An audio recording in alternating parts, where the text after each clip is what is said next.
How did Zine culture influence the Riot Grrrl movement? Imagine a scene where young women are taking control of their voices in a world that often silenced them.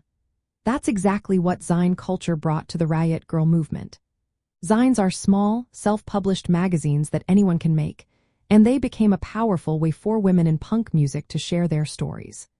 Back in the late 1980s and early 1990s, mainstream punk was mostly male-dominated and sometimes hostile to women. Zines offered a safe space for women to express frustrations about sexism, sexual violence, and body image. They also shared ideas about reproductive rights and gender equality, topics that mainstream media often ignored. The first influential zines like Jigsaw, created by Toby Vale, challenged the sexist attitudes prevalent in punk scenes. These feminist zines countered negative stereotypes and helped women find each other in a scene that often excluded them. As more women started creating zines, a community grew. This community was not just about sharing stories but also about inspiring action. Many of the most famous Riot Grrrl bands, such as Bikini Kill and Bratmobile, used zines to spread their messages.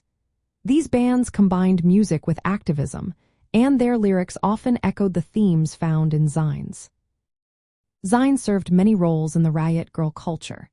They were a way to talk openly about issues like sexual violence and gender inequality, which mainstream media rarely discussed.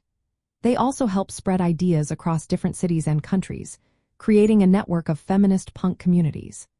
Making and distributing zines was a DIY, or do-it-yourself effort, encouraging women to create their own media without relying on big publishers or record labels. This approach was a core part of punk's rebellious spirit.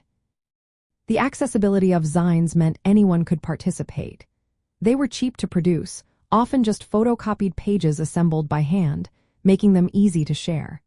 This helped the movement grow beyond Olympia, Washington, where it started, to reach a wider audience. Zines became a symbol of resistance and self-expression, embodying the punk ethos of making change through personal action. They turned the Riot Grrrl movement into more than just music. It became a cultural and political force that challenged the male-dominated punk scene and inspired future generations of feminist activists and musicians. In the end, Zine culture was the backbone of Riot Grrrl, giving voice to women and helping the movement thrive through words, art, and shared passion.